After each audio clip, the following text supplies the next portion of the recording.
We're also going to get the first FOMC meeting of the year where rates are expected to remain steady and unchanged.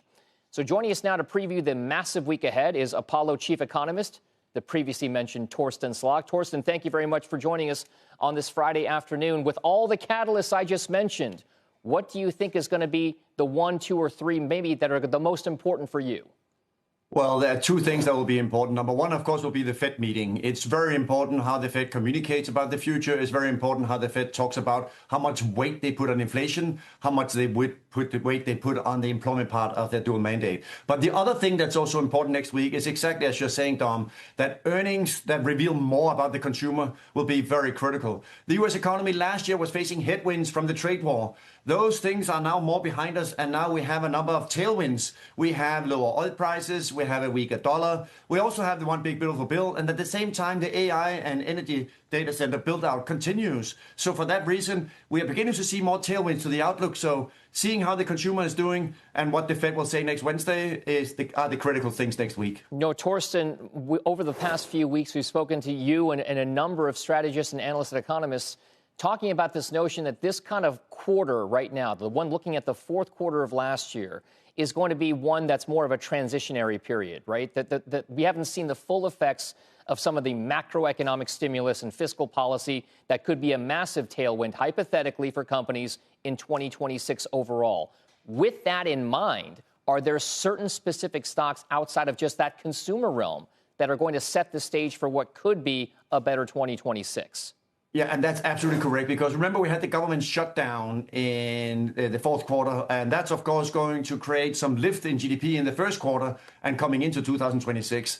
And when we think about what is in the one big beautiful bill, that should give us some hint at which sectors in the S&P 500, which sectors in private credit and private equity that are going to see a tailwind over the next several quarters. Because the one big beautiful bill clearly has two key components. It's going to be helpful for U.S. consumers, and is also going to be helpful for CapEx. Remember, the key part of the one big beautiful bill is that the immediate expensing, that companies can now write down 100% of their expenditures. Normally, companies write down their CapEx over a period of 5-10 years. But now we can have this year that companies can write down immediately their expenses, and that should give a lift to the sectors that are benefiting when CapEx is strong.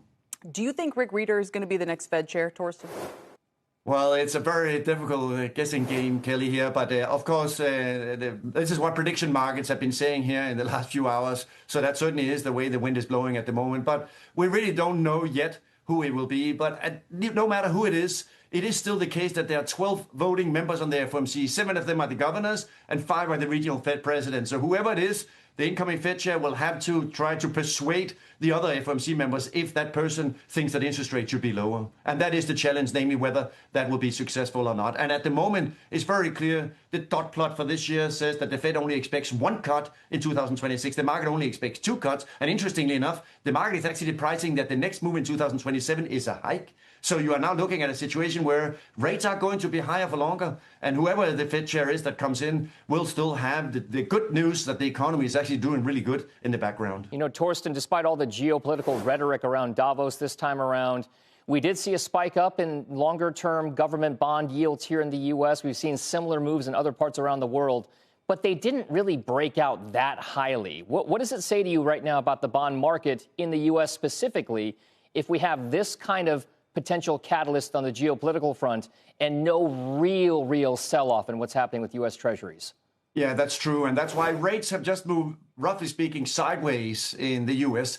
The interesting thing when you compare this globally is, of course, we have something very important going on in Japan where yields have gone up, and yields have also gone up in Europe because they also have fiscal challenges. So it's not unique to the U.S. that there are fiscal challenges for the politicians to deal with. This is what we see everywhere. So from that perspective, my expectation is that front-end rates will stay higher for longer because inflation is staying higher for longer, and long-end rates will stay higher for longer because globally there are fiscal challenges. So the bottom line is the whole yield curve is likely to stay at these more elevated levels for the better part of 2026. All right, Torsten, we also want to bring up something with regard to our market dynamics here on the stock side of things. What do you think about this move that we've seen in small cap stocks? The Russell 2000 outperforming the S&P for the past 14 straight trading session. Is the rotation real, and specifically the rotation we've seen in just the last couple of months?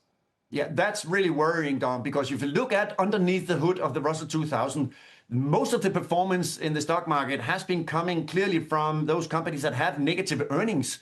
Whereas those companies that have positive earnings in the small cap world, they have been underperforming. And that's really, excuse me, weird. Why is it that companies with negative earnings are outperforming companies with positive earnings? That's not the way it should be. So if we do have now some tailwinds building in 2026, with tailwinds again from the one big beautiful bill, from lower dollar, lower oil prices, the AI and data center build out, all those things does mean that we should begin to see some tailwind to all stocks and of course to all companies in corporate America. But the performance in the last few months is really unique and unusual, because it should not be the case that companies that have no earnings are outperforming companies that have positive earnings.